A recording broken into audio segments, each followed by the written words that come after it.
Yet what you will see here today is an example of all of those things happening. You'll see police officers using de-escalation techniques. You will see that the police did attempt to bring mental health services, specifically rescue, crisis, to bear on the situation. The individual declined, as is his right under Ohio law, but the point is our officers de-escalated. They were quick to offer mental health services. And then after the gentleman had been shot, our officers can be seen providing life-saving first aid that helped this individual, that kept this individual alive. So while it is always difficult to watch a scene like this, I think that the citizens of Toledo should be proud of their police department and the actions they took. And while any outcome that involves violence and a use of force is unfortunate, in this case, we avoided the worst possible outcome, and I think that is in large part to the credit of the officers who responded on the scene. So those are my general overview thoughts, and now I'll turn it over to Chief Crow. Thank you, Mayor. As in the last one, we created a PowerPoint presentation that shows chronologically how this all went down. And like the Mayor said, I want to thank Lieutenant Lenhard and Sergeant Kurjan going through hours and hours of videotape and audio tape trying to make this a coherent presentation. So we're going to be talking about the officer-involved shooting that happened Saturday morning at 8:25 at 6020 Secor Road in Toledo, Ohio. I want to give you a little heads up. You are going to hear profanity, racial slurs, and images that could be disturbing, so please keep that in mind. What you can see here, the yellow dot is where Toledo police officers fired his weapon. The red circles are where the suspect fired his. This is the front door here, which was fired this way. After the shooting, he came in and fired through a back glass door, which you will see a picture of. He ran this way, came out around the east side of the building, and again fired his weapon where our officer fired back. The suspect is Demetric Kelly, a 41-year-old black male, last known address 6020 Secor Road. He has criminal convictions for attempt, which was amended from possession of a controlled substance back in 2017. He also was charged with resisting arrest in 2017 and multiple traffic offenses. Now, there were 3 one-man cars that responded today, or that day rather, I'm sorry. We're going to give you information on all 3, even though only one officer fired their weapon. The first officer is Officer Carrie Hayes, a 49-year-old white female with 23 years of experience at TPD. She works Unit 520, which is a one-man vehicle out of the Scott Park District Station. She has no active discipline in her file.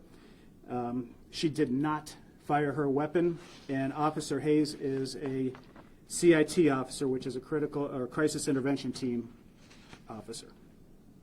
Officer number 2, Officer Donna Bryant, 48-year-old white male with over 21 years experience on the department. He works Unit 610, which is a one-man vehicle out of the Scott Park District Station. No active discipline. He did not fire his weapon, and he also is a CIT officer. And finally, Officer Ron Wilcox, a 59-year-old black male with 30 years of experience. He was working Unit 521 at the Scott Park District Station. He has no active discipline in his file, and he did fire his weapon. He's the only officer who fired, and he fired 6 times, striking the suspect 3 times. Now, what you're going to let me back up for 1 second. We were at this apartment complex twice the day before, so we wanted to show why we were there and just to let you know the series of events that led up to the shooting. So what you're going to hear now is a 911 call at 2:42 p.m. The mother of the suspect called, stated that her son, the suspect, needed medical attention. The wife of the suspect took the phone and stated that the suspect locked himself in a room and needed medical attention. She thought he may have had a seizure, and as you'll see, the suspect refused treatment on the scene. Emergency? Yeah, Muslim department. I don't have it. This is 911. Yeah, I'm trying to find the address, because I come from Detroit. I'm at Seacourt, 6020 Seacourt Apartment 6. What's the address again?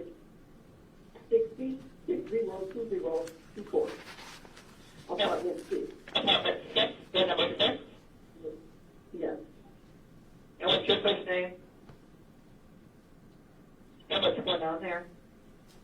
My son is, I don't know if he took something, I don't know what's going on, he's been shaking, he's been, one minute he calm, the next minute he's out of it, he's delusional, So he's just going all over the place. So do you need the police or do you need medical attention for him?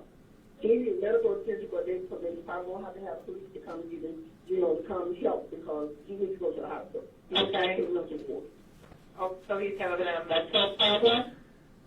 I don't know if he got him or not, but there's something going on. Okay, so do you want me to send the police out there so that they can check him out? Or do you feel that he's having a medical issue, a medical or a mental? He's having some medical issues. I don't know what is going on. How old's your son? Yeah, but see, I don't stay here. I stay in Detroit. I understand. How old is your son? My son is 41. He said that he needs medical and police? Yeah, they're going to have police to get him up out of here to get him from the Okay, so what is he? I understand that, but what is he doing, ma'am? He's jumping up. He just jumped up in my face. He just jumped up in his girlfriend's face. Okay, so he's arguing. I mean, if he's having a mental breakdown, I can send the police out there and they can speak with him and they can take him to the hospital. But if he's got a medical problem, do you think it's medical or is it mental? He had a lot of medical issues, so I don't know if this is medical. Okay, is his wife there right now? Can I talk to her? Hold on. Kim, come here.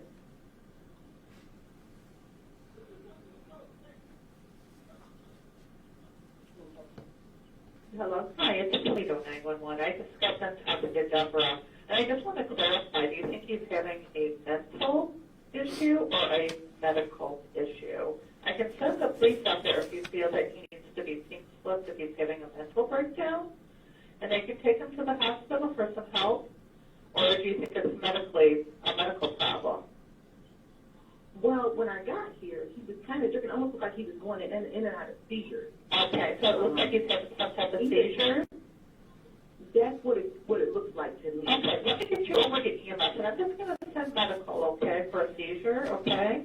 What's your first name? Now, we'll be able to get it because he locked himself in the room and he will not open the door. So, Okay, so I'm going to, what's your first name? Lucretia. Lucretia, okay, I'm going to send, he doesn't have anything to harm himself or anything like that? No. Okay, and he's 41 years old, correct? Yes, that's correct. You said earlier it looked like he was having seizures, right?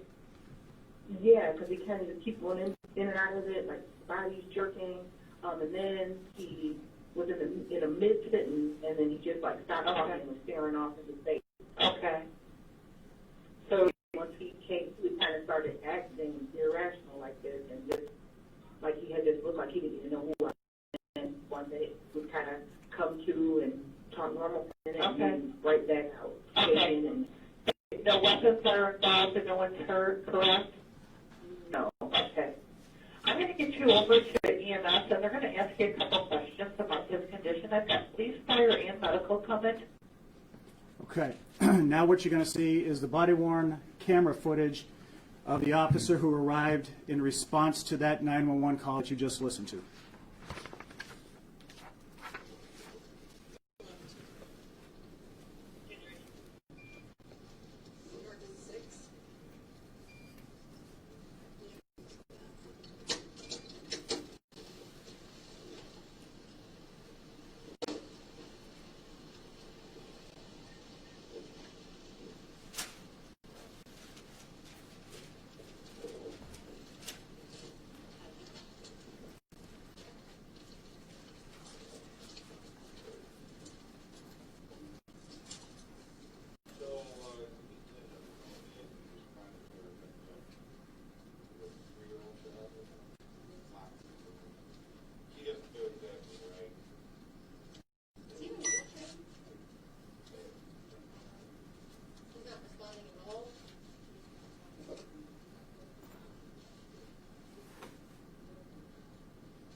can't get up out of my house, man. Don't come in my house.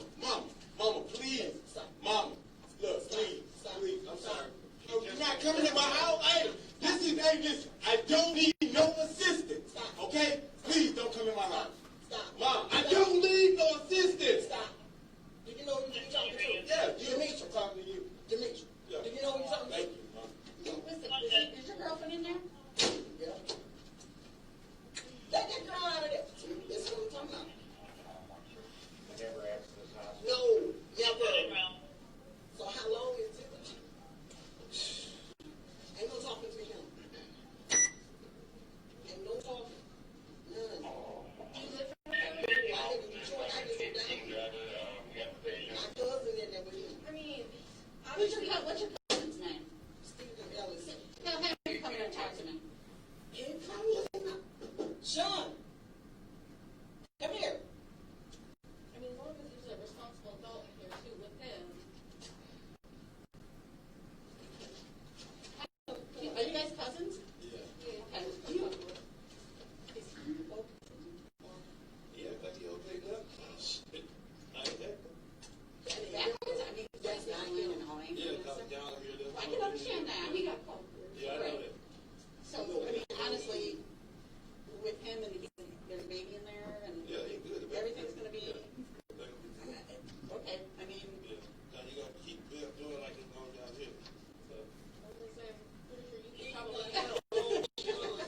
Sean, he's got to go somewhere. Don't get away. we honestly can't make him go somewhere. Okay, I'm going to Detroit. So if he hurt himself down here, there's a go. I don't like my knee. I'm not doing this. Don't worry about me. He cut me off. I'm saying he needs to go to the hospital. Point blank, please. What did he say? What do you mean he needs to go to the He hospital? needs to go. There's something going on with Why? him. Like what? Because that's not him. Everybody has an off day. No, this is not all day. This has been going on. Yeah, but you can't force somebody to go. Just shaking, so I thought it was sick. They said probably a blood pressure or something. I don't know. I mean, it's all stress. They'll check his blood pressure and stuff if that's. I mean, that's okay.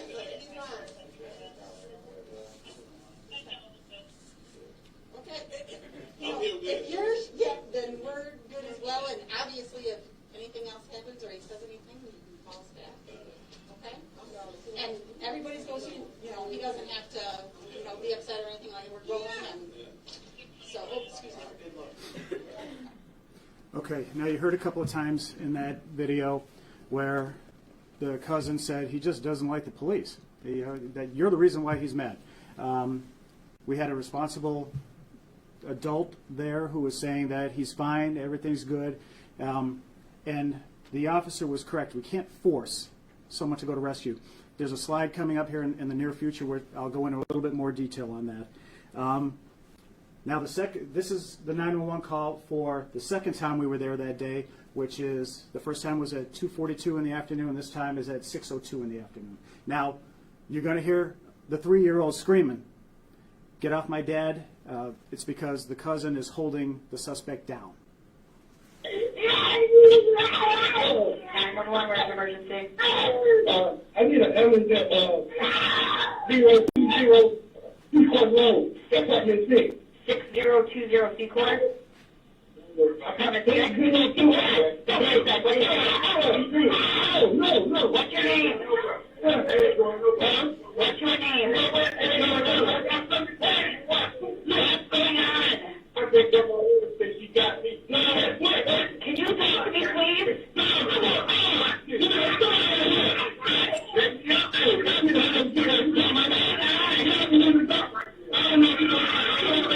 You need an ambulance? I need an ambulance to call me. What's going on? I don't know who you Who? My cousin. How old is he? He's 42. Okay, does he have anything on his head? No, I'm going to hurry up. Okay, you need to answer my question. Huh? You need to answer my question. Does anybody have any? I need an ambulance to call me. Does anybody have any? No, I got him down now. Holding him down? Yeah.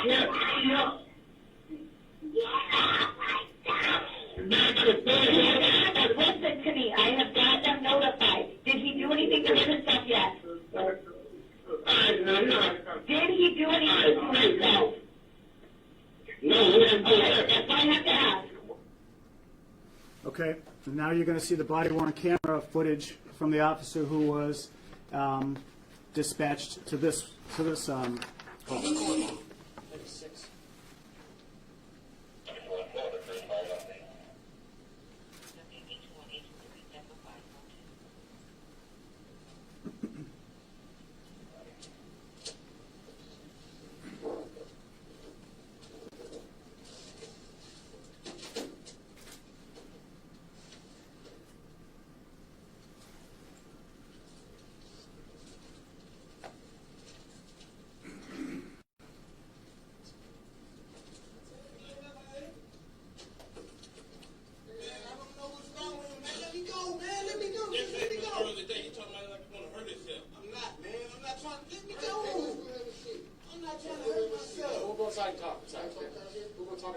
Are you going to sit on the steps? Man, look, we can do whatever, man. Why you holding me like that? Cause, nigga, you just can't hang. I ain't saying nothing. Told your son that shit. I told my son what? Let's talk to you over here, okay? Yeah, come on. Hey, you want to have a seat on the steps right here? You want the fire guys to check you out at all? Reporting on unverified stolen taken from Median Market through the airport highway. Calvin Jones is the registered owner. And he has the key. Want to be out here in the rain? 2015 Black Honda Accord. Vanity plate of You want to sit on the steps? Julian Town. All right, what's going on, man? You gotta come talk to us, okay?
What's going on, man?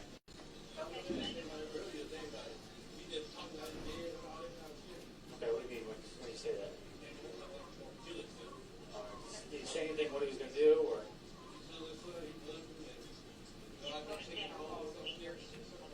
Does he live here? Okay, do you guys live here together? Okay. What did he say how he was going to do it, or? He was just saying, I'm going to kill myself? Okay.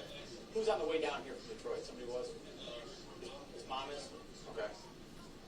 Has he ever had, like, mental health problems? Okay.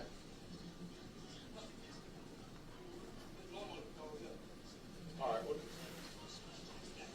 I don't need to talk to her. If it's probably smart to come down here, that way she can keep an eye on it, so he doesn't do anything.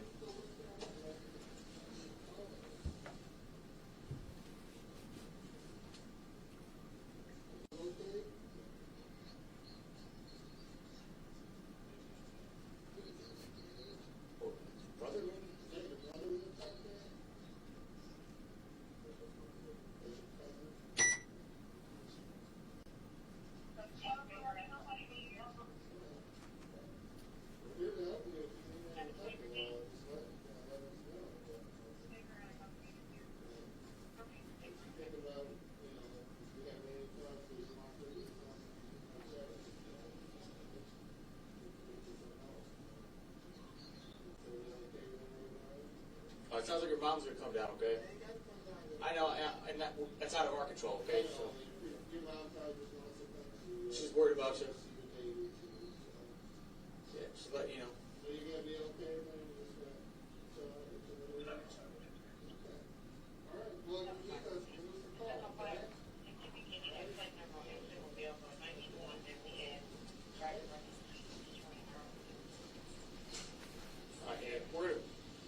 he doesn't want our help, so there's not a whole lot we can do. unless, we don't need to come back out here unless like he's actually like threatening with like a knife, you know what I mean? Yeah, I mean, yeah, but if he's not willing to tell us, so, you know, unless he, you know, goes past what he's been doing, okay? So every time he just laying in the bed with his son. Yeah. Yeah, if his mom's on the way down, that's probably a good idea, you know?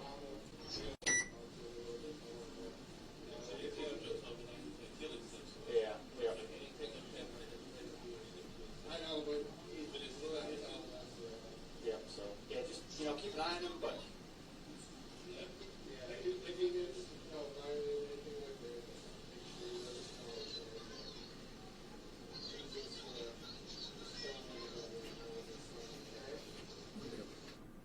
know. Okay. Remember when the dispatcher said on one of the calls, well, the police will come out and just pink slip them.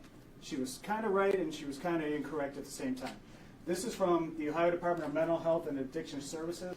It's an application for an emergency admission, what law enforcement calls a pink slip, because it's pink. Now, in order for us to emergency admit someone in either rescue crisis or St. Charles or Mercy St. Vincent's psychiatric ward, one of these four qualifications have to be met. Threats of or attempt to suicide or serious inflicted bodily harm, recent homicidal or other violent behavior, evidence of recent threats that place another in reasonable fear of violent behavior and serious physical harm, immediate risk of serious physical impairment to or injury to self as manifested by evidence that the person is unable to provide for and is not providing for the person's basic physical needs, and behavior that creates a grave imminent risk to substantial rights of others. Now, we have to hear that. I mean, it has to come to us. Mr. Messina could get angry at me and call the police and say, George Krall said he was going to kill himself. It has to be more than that. So, we're talking about putting someone in a psychiatric ward against their will. So this is something that we take incredibly seriously, and we don't just pink slip someone based on innuendo or statements from one other person. Now, the next thing you're going to hear is the recordings from Saturday morning. Now, there was actually 2 callers who called 911 that morning reporting strange behavior from the suspect, and we, excuse me, for time, we just put that all on one recording. 911, where is your emergency? 6018 Secor Road, 6018 Secor, and you said apartment in your name? Secor Woods Apartments. Right, 6018 Secor Road, you said apartment. What's going on today? Yeah. One of my neighbors that lives in the front is out in the parking lot with no shoes, no shirt, and he's screaming and yelling. I don't know if he's having a breakdown or what, but can you send someone to see how he's doing? Do you know what apartment he usually lives in? No, I don't. Okay. He moved in the first part where they have 2 bedrooms because he has a little kid. All right, so He used to be my he's currently in the parking lot. Can you see if he's white, black, Hispanic? He's black. Do you know his name? No. Okay. It's some long name, but he goes by Polo sometimes. Okay. And he has no shirt, no shoes on? Correct. Okay. And do you know if he has anything wrong with him? No, I don't. I'm staying in my apartment. I don't want to go out there. Okay. All right, we'll go ahead and get them out there, okay? Hold on. I think he might be going back in his apartment. I'm not quite sure because he's not out there now. Hold on. No, he's not out there now. He must have went in his apartment. So he lives in... I hear him yelling. I hear him yelling now. And you said I no... know he's in the first... When you pull in, there's 3 main glass doors to Secor Woods. He's in the first glass door. Okay, and you said no weapons seen? No. Okay, we'll go ahead and get them out there and check the safety, okay? Thank you so much. No problem. Bye-bye. 911, where is your emergency? It's 6020 Secor Road. Is this a house, apartment, or duplex? It's the apartment. 6020, what apartment number? It's actually the parking lot. There's a guy out there in no shoes, no socks. He's screaming. I just woke up to it. Do you know who he is? Does he live there? I don't. Okay. I don't know anybody in my apartment building, so. What is your name? And is he white, black, Hispanic? No, he's black, but he's screaming about a white man. I don't know. Okay, what is he wearing? What color shirt or coat? He doesn't have a shirt on. He has jeans on, and he doesn't have shoes on. Okay. No weapons seen? I'm not sure. Like I said, I just woke up to hearing it. Okay. I'll go ahead and get them notified. Thank you. Okay. Bye-bye. All right, the next thing you're going to hear is the radio traffic from our officers when the shots were fired. Now, this is a 12-minute video or recording, but we're not going to play the whole thing. We're just going to play the important segments, but the entire recording will be given to you. 21-610. Earlier this morning and yesterday, I'm not sure if this is related or not, there was a call for check safety apartment 6 there. A caller called for 41-year-old husband and Trius Kelly, who was having some issues and he had locked himself in a bed, possibly apartment 6. 521, okay, sir.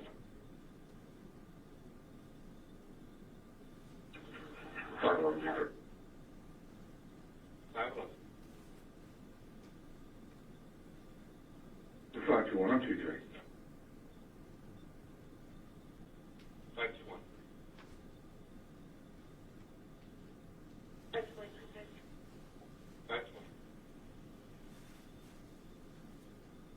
521, just to let you know, I'm not seeing anyone outside. You say that there was a previous call for apartment number 16? There was 2 calls yesterday for apartment 6 for check the safety. I'm not sure if it's related for years or not, but they were female callers their husband had locked himself in bedroom. That was apartment 6. Okay. Do we have the guy's name?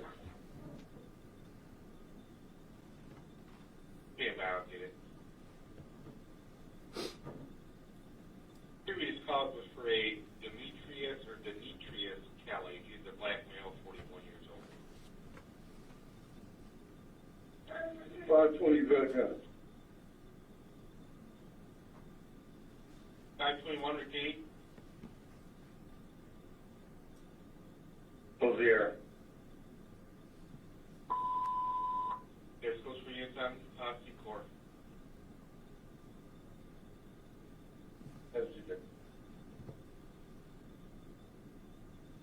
Just fired. Shot fired. Going. 820. 710. Got that. Reply clear the air.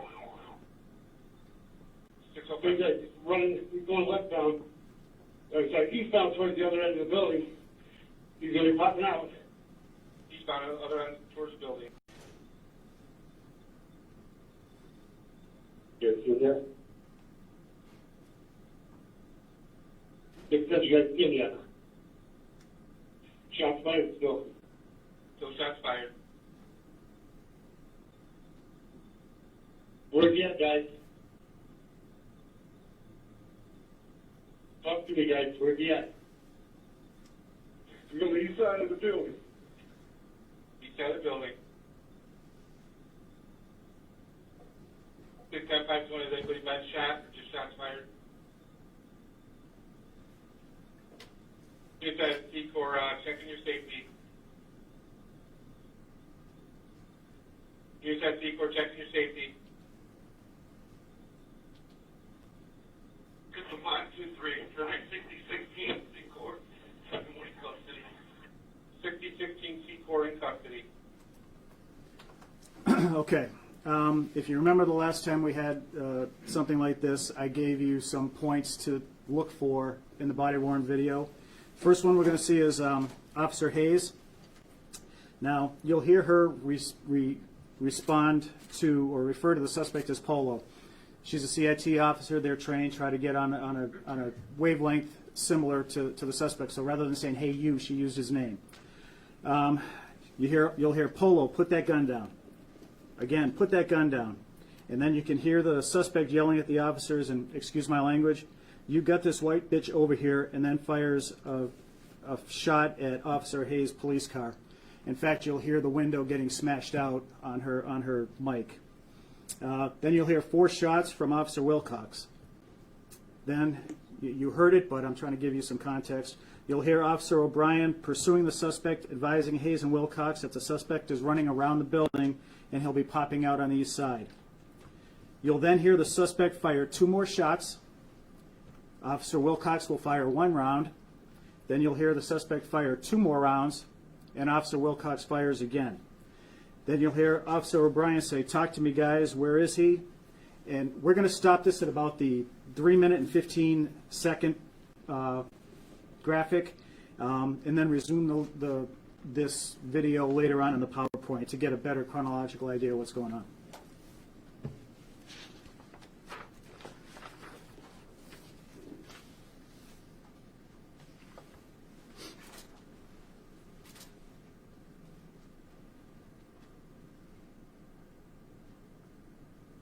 Now, the suspect just came out. See Officer Wilcox pointing his gun.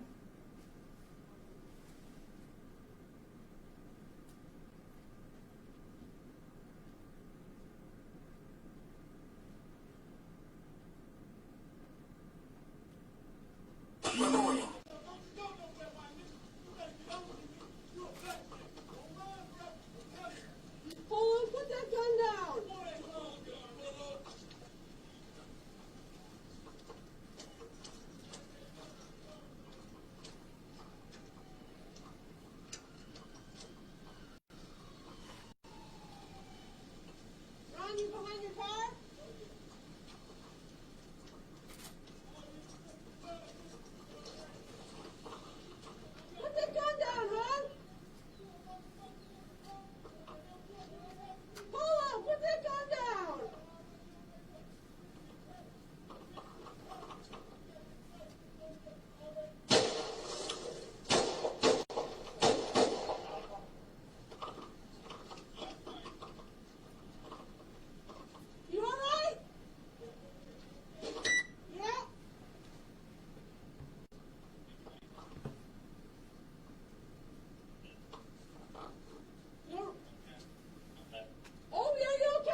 Okay, now we're going to move on to Officer O'Brien's dash cam, and then we'll move on to his body-worn camera.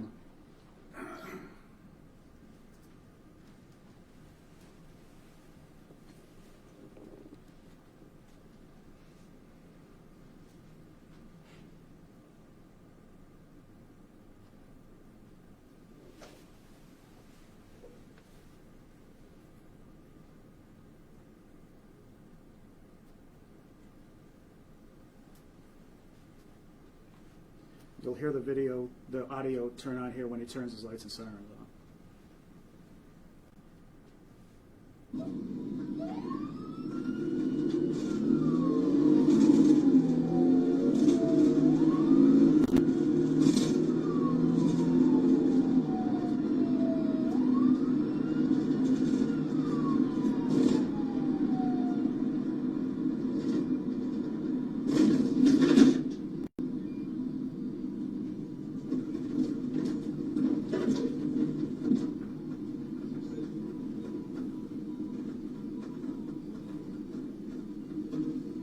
Now you see the suspect come out here at one point, and when you get a chance, you'll actually see the puff of smoke come out of his weapon.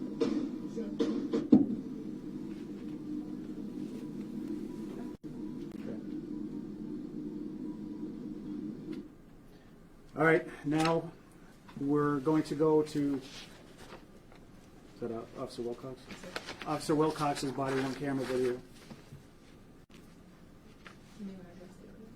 What? 30 seconds audio. Right. He had just turned on his body-worn camera. That's why you're not hearing anything. He didn't turn it on until the suspect came out. There was no reason to have it on standing in the parking lot. So we record back 30 seconds without any audio.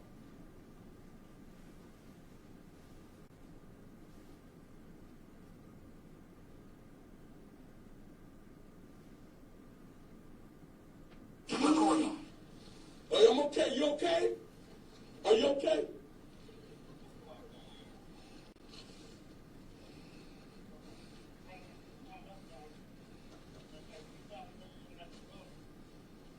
So you'll be able to see him firing, you just can't hear the rounds.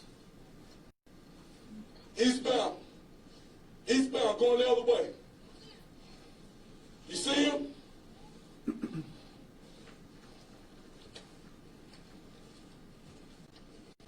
You see him?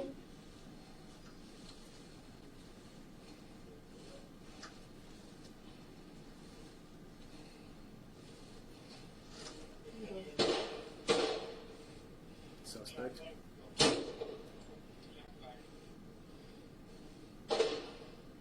Suspect.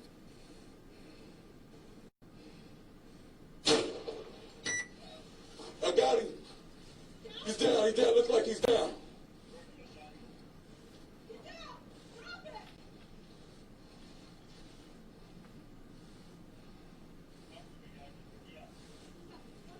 He's on the east side of the building. He's down. Come on, come on.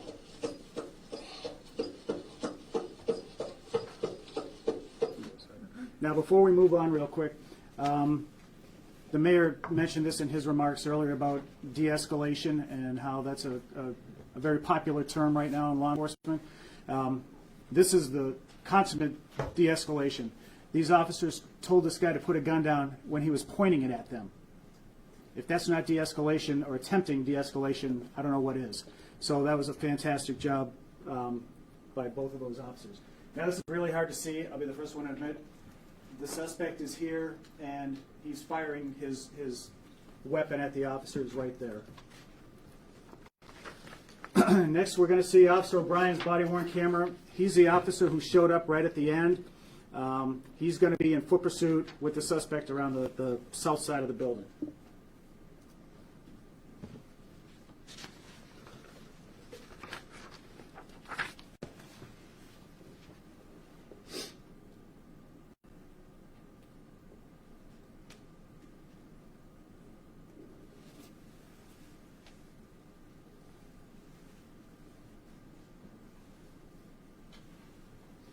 Our cars are set up that when you turn on the lights and sirens, your body-worn camera automatically turns on, so that's why you're staring at a steering wheel.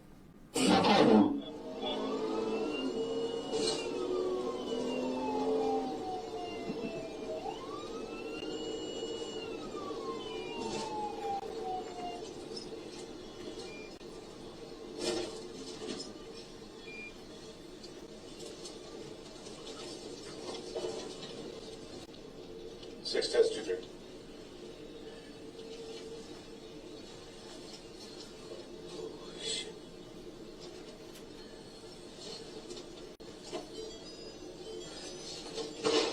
Oh. Shots fired. Shot fired. Shots fired.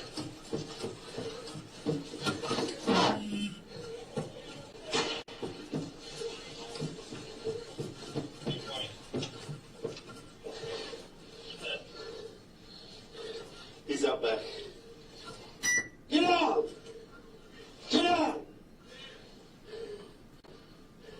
Clear the air. Hey guys, he's running. He's going westbound. Sorry, eastbound towards the other end of the building. He's gonna be popping out. He's on the other end of the building.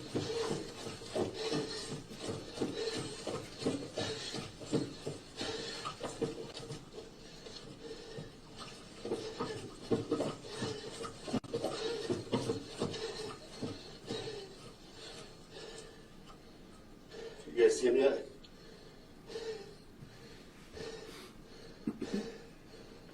Six 10, you guys see him yet? Shots fired still. Shots fired.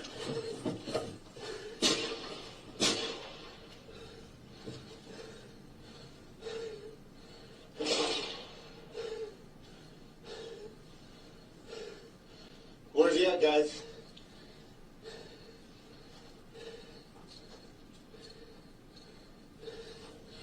Talk to me, guys. Where's he at? Get on the ground! Get on the fucking ground! Get on the ground! Get on the ground! Get on the fucking ground! Get on the fucking ground! I said get on the ground! I don't see a gun.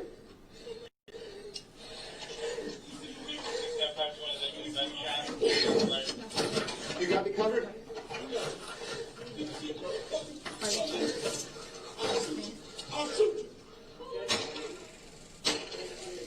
Get out! Get out! Get out! Now, a couple things before we move on. Right at the very end, you heard, "We don't have a gun. I don't see a gun." Now, that gun could have been on the ground. It could have been in the parking lot. It could have been in the suspect's pants. It could have been in a waistband of his pants. They didn't know. This is why we train the way we do when it comes to our use of force. We didn't see a gun. We saw the suspect's hands. Officer Bryant put his firearm back in his holster and deployed his taser. The suspect was not listening to any kind of verbal commands. It looked like he was going down that hill, maybe try to jump over a fence, and they decided to get him into custody that way. Now, we're going to go back to that video that we stopped earlier of Officer Hayes. A couple things I want you to listen for. You're going to hear an officer say, "Make sure he doesn't have the gun." An officer will say, "Need your guys help his hand, help to get his hand." Again, a sergeant who was on scene, "Do we have a gun?" The sergeant soon after that, "Start medical." Then you'll hear, "We still don't have a gun," a good 30 seconds after they made contact with him. Then the sergeant said, "Roll him over and get him in the recovery position." Now what that means is the last thing we want to do when we have someone handcuffed is have them on their belly or on their stomach because of positional asphyxia. So the sergeant had the officers roll the suspect on his side so his lungs would not collapse. Sergeant then said, "See if we can start first aid on him." Sergeant continued, "Roll him over to see where he's hit and go grab a shooting trauma kit and put pressure on his wounds." So after the threat was neutralized and the suspect was in custody, we immediately moved into, let's preserve his life as much as we can, being police.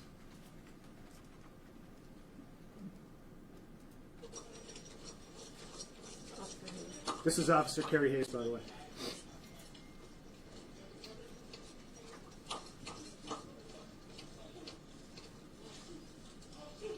Hold on, get down, man. Hold on, get down. Stay on the ground. Stay down. You talking about the tree? Yeah, that's okay. When you get to it. Oops, sorry. Go ahead. Well, Sorry about can you that. get to that Yes, point? sir. I want to show you something after he was tased.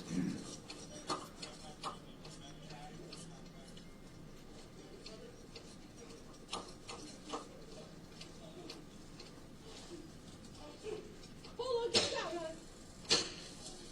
Hold on, get down. Stay on the ground. Stay down.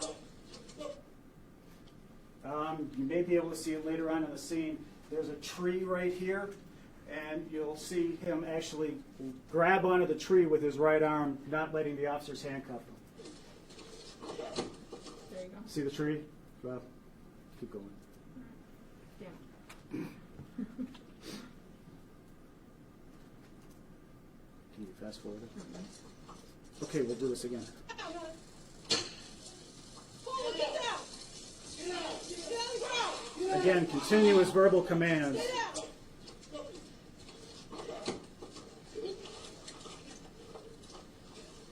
See he's hanging onto the tree?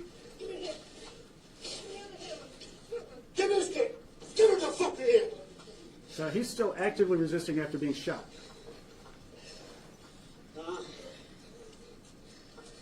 Now, pay attention to that hand.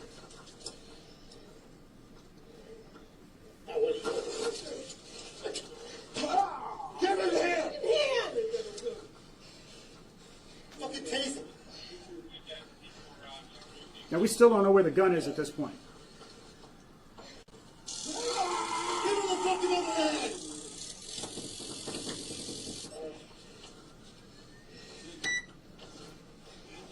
Push him behind you. I need you guys' help to get this hand. Give me the fucking hand. Just hold it here for another crew. Just hold it right here. See? Just hold him. Can you move your taser? You gotta get this hand behind this. Give him the fucking hand. Get this hand. Okay. See, I don't know if you can see it, but he's actually reaching up with his handcuffed arm and holding onto his dreadlocks so he couldn't get that hand back. See, he's holding his own hair. He's grabbing his own hair. There we go, there we go.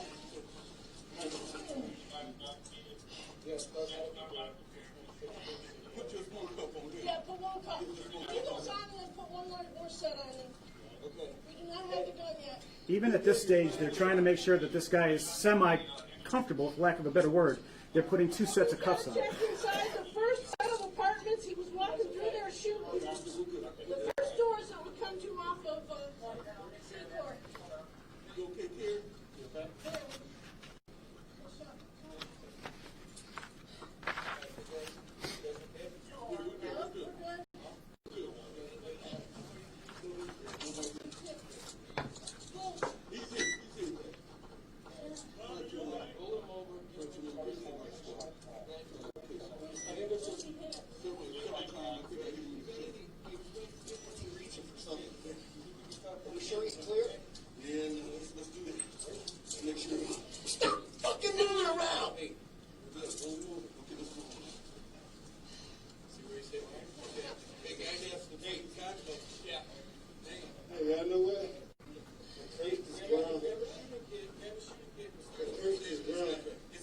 Grab a shooting kit, put pressure on wounds. Relax.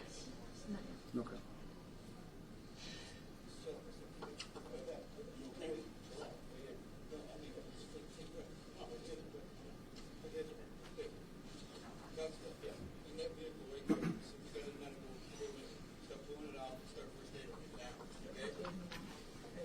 Perfect.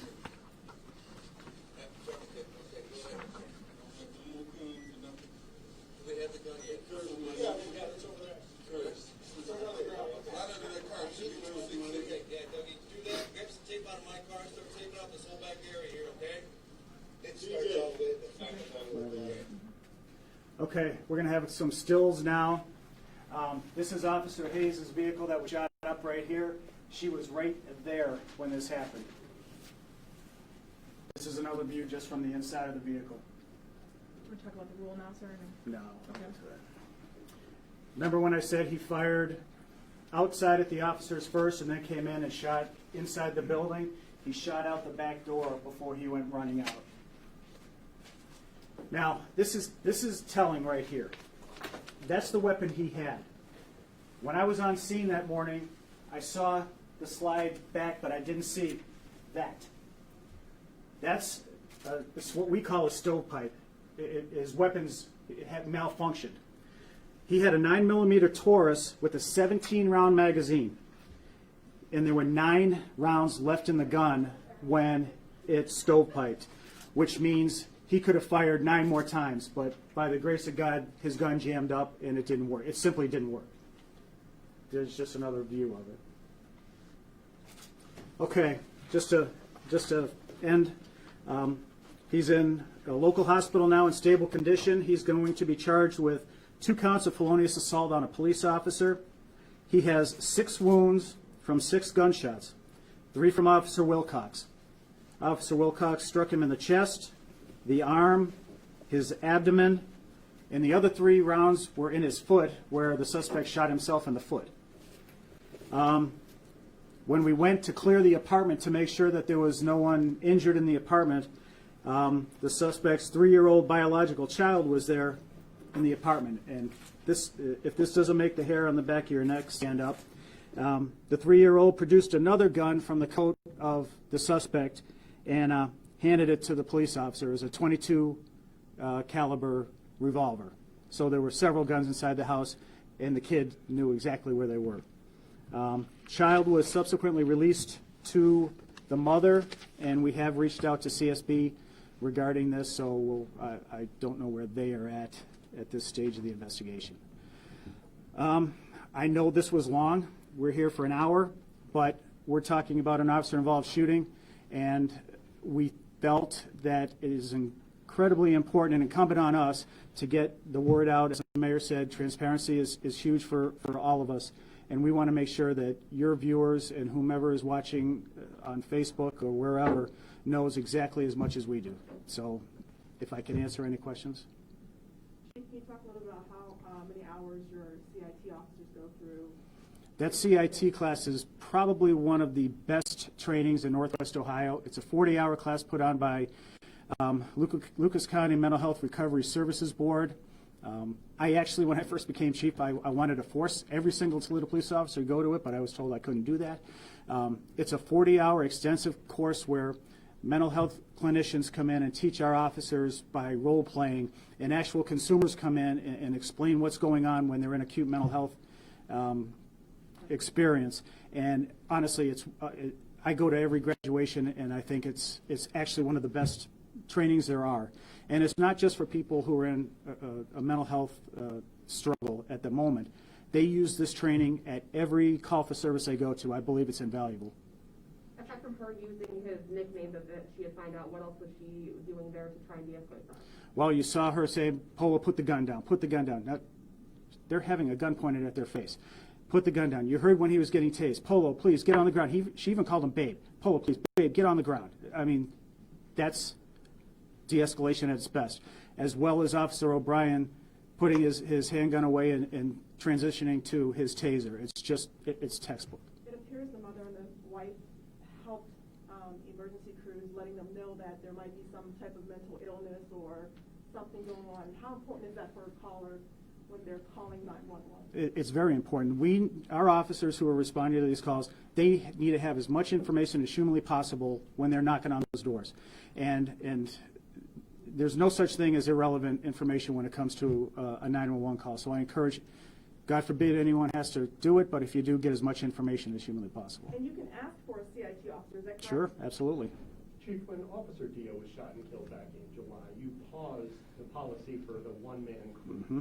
Has that policy since expired? What are you aiming to do, and how does staffing kind of play into this? Staffing is critical.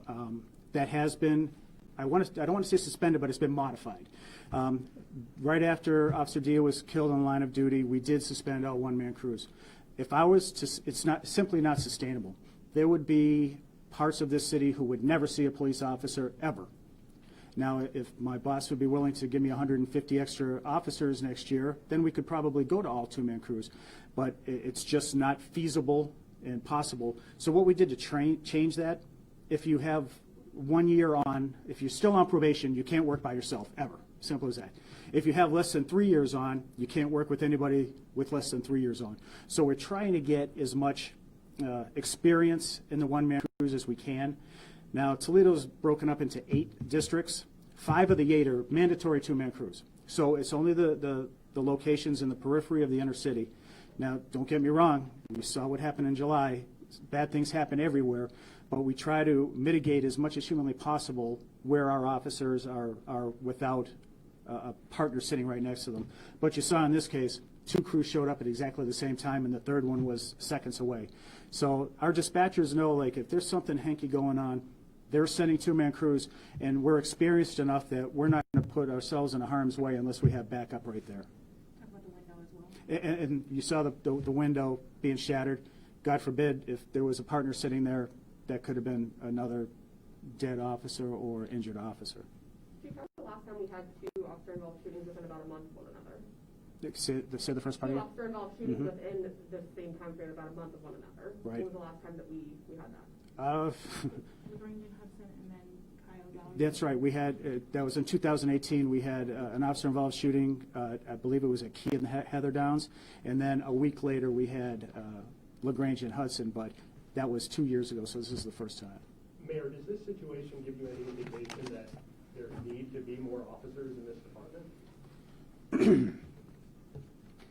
I can't believe there is another public figure in the last 20 years who has more loudly advocated for more police officers than I have. And I don't mean to be self-aggrandizing, but I not only campaigned on it, I not only still believe it, even at a time when others are talking about reducing and defunding, but during my time as mayor, we have grown the size of the force.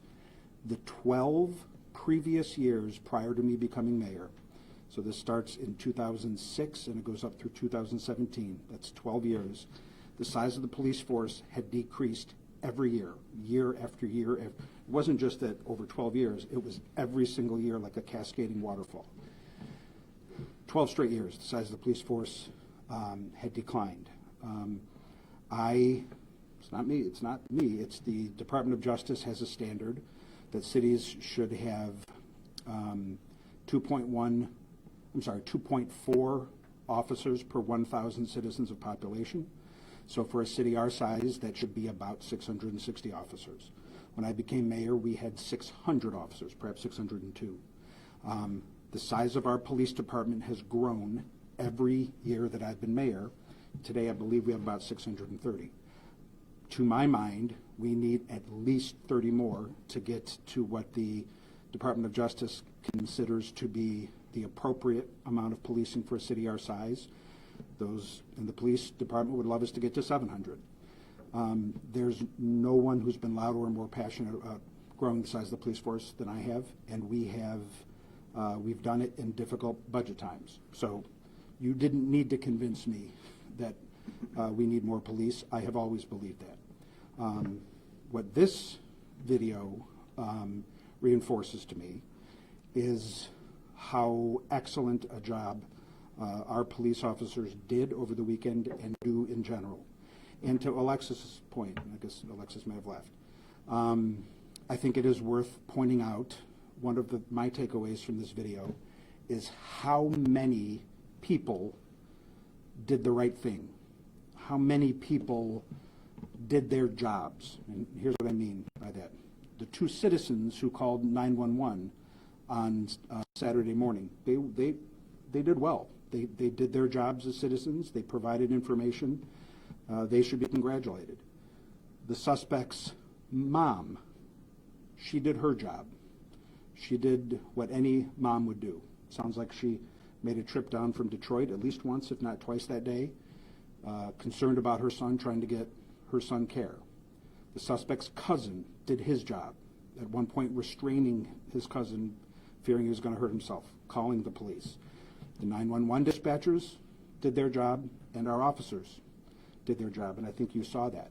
To me, my takeaway is how many people did the right thing, and yet sometimes in this world, you still have an outcome that is difficult to watch. But imagine what it could have been without so many people performing their jobs properly, from mom to the cousin to the girlfriend to 911 callers to the dispatchers to the officers. So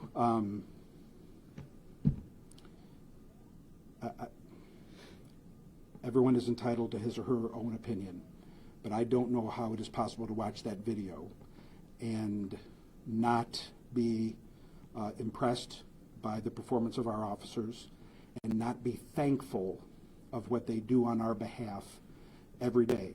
I don't know what you were doing at 8 in the morning on Saturday. A lot of Toledoans were still enjoying the Ohio State win. Some Toledoans may have still been sleeping off the New Year's enjoyment of the night before. And yet you had those officers literally putting their lives on the line. You know, I hear a gunshot, I dive for cover. They heard gunshots and they ran toward the danger. And that's, you know, I don't begrudge anyone who has a difference of opinion, but I am eternally grateful for the role our officers play in protecting us, and I think that video demonstrated it. One other thing I want to say, in case I don't get the chance, just for the sake of the full story, we did convene our rapid response team earlier today. I think most of you know we have a rapid response team that we bring together when events like this occur, and we did that this morning at 10 a.m. So just so you know that we involved community leaders in this conversation as well. Chief, those 2 firearms that were recovered, were they legally owned? That was just one. It was the same gun. Oh, and I don't know, Dan, do you have any information on that? I don't have that yet. He had one gun. Oh, you're talking about the 22 caliber? No, I don't know the answer to that one. I'm sorry. I don't think he's under disability. Okay. Chief, how much work could this have been? You talked about how the gun stalled there. Mm-hmm. Talk about how much work it could have Yeah, been. the mayor hit the nail on the head with this one.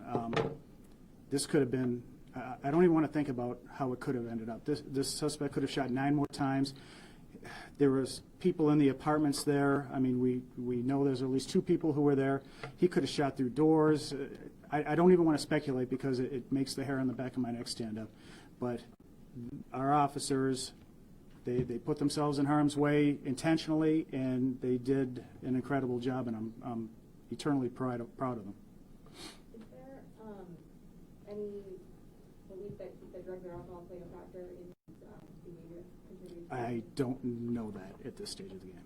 How many times was he tased? 2 or 3. I don't have that off the top of my head. Do you know how the child is doing? As far as I know, we released a child to mom, and he's doing fine. Were you able to account for, you said the weapon that the suspect had held 17 rounds. Mm-hmm. Do you know whether that was full? Were you able to account for the number of rounds? Yeah, it was full. There was some live rounds that were ejected at the scene. We're not quite sure how that happened. 17-round magazines, 9 left in the pistol, including the stovepipe, plus what he fired. So yes. You know, obviously hindsight is 20/20, but when you look back at the situation, should your officers have pink slipped him that prior day? We couldn't. Even if they wanted to, they couldn't. And quite honestly, if they did, people, whomever we took that man to, they would have released him.